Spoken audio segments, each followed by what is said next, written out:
Hi friends, welcome to S academy world. यही video रे पेस्ट फेशियल रो ऑपरेशन ग्रुप विषय जानिबा। आमे तीनोटी वीडियो माध्यम रे पेस्ट ग्रुप रे जो सब ऑप्शन थिला ताहा जानिथिले। चलंतु वीडियो स्टार्ट करिबा। प्रथम ऑप्शन आसिला ऐड। देखो एठी गोटे मो पाखरे मार्कशीट अछि, तो मते हिस्ट्री मार्क रे 5 मार्क को ऐड करिवार अछि। ताल किपरि करिबा? जेते कि नंबर को ऐड करिवार थिबो ताकू गोटे सेल लिखि देबे। लिखि सल्ला परे कॉपी कर नेबे। जो मार्क सहित बा जो नंबर सहित आपन को ऐड करिवार अछि ताकू सिलेक्शन कर नेबे। प्रथमे हिस्ट्री मार्क को सिलेक्शन कर नउची। करे सल्ला परे कंट्रोल ऑल्ट भी प्रेस करिवे, जहा होची पेस्ट फेशियल रो शॉर्टकट की। तापरे ऐड ऊपर क्लिक करिवे, तापरे ओके ऊपर क्लिक करिवे। देखो एठी हिस्ट्री मार्क रे कोन होची 5 मार्क एठी ऐड होई जाईची। सेही परे जदि आपनकर सब्ट्रैक्ट करिवार अछि ताले किपरि करिवे? कंट्रोल ऑल्ट भी प्रेस करिवे।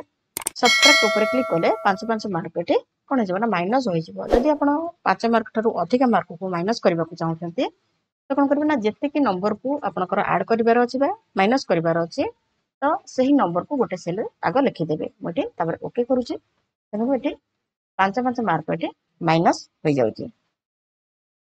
सेहीपरि जदि आपण मल्टीप्लाई बा डिवाइडेड करबा को चाहउछन्ती ताले आउर दुईटी ऑप्शन अछि, आमे यूज करि परिबा।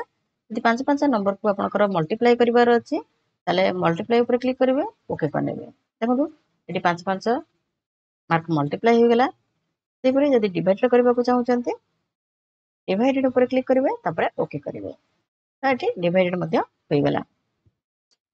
तो एही ऑप्शन को आपण यूज करि परिबे। एबे देखिबा नेक्स्ट ऑप्शन हमर कोन आसिला। नेक्स्ट ऑप्शन हमर आसिला ट्रांसपोज। एही ऑप्शन आमे केउ समय रे यूज करिथाउ ना जदि आपनकर row wise data column wise रखिबार अछि एवं कॉलम वाइज डाटा को रो वाइज रखिबार अछि ताले आमे ट्रांसपोज ऑप्शन को यूज करिथाउ।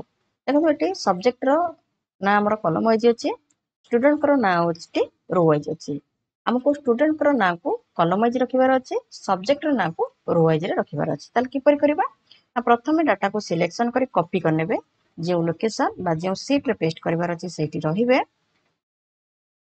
राइट क्लिक करनेबे, पेस्ट फेशियल ऑप्शन ऊपर क्लिक करिवे, तापरे ट्रांसपोज ऊपर क्लिक करिवे, ओके करनेबे।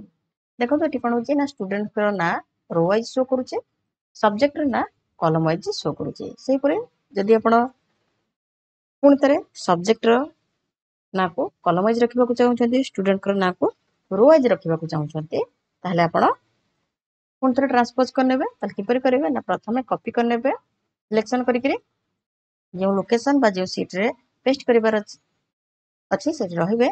ऑल्ट एच भी टी प्रेस करिवे, जहा होची ट्रांसपोज रो शॉर्टकट की। आपण शॉर्टकट की माध्यम रे मध्ये ट्रांसपोज को यूज कर परिबे। देखो तो एठी कोन होई जे ना पूर्व परे हम डाटा आसी जाईची। एबे देखिबा नेक्स्ट ऑप्शन हमर कोन आसिला, स्किप ब्लैंक्स।